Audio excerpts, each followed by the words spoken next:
طريقة أحلى كريم شانتيه للحلويات في رمضان بقى والكنافة والبسبوسة. يلا بينا. السلام عليكم ورحمة الله وبركاته. ازيك يا حبايبي؟ عاملين ايه؟ يا رب تكونوا بخير. اهلا وسهلا بيكم في قناتي وقناتكم. حبي نفسك واهتمي بيها. معايا كوباية من الكريم شانتيه وربع كوباية من السكر.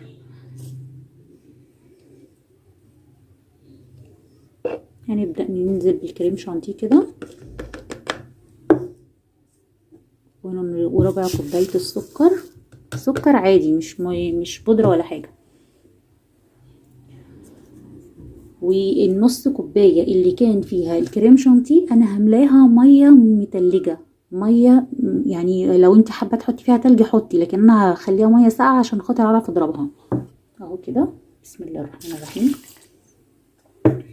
وهنبدأ نضرب الكلام دوت في الخلاط او بالهاند بلندر او بالمضرب.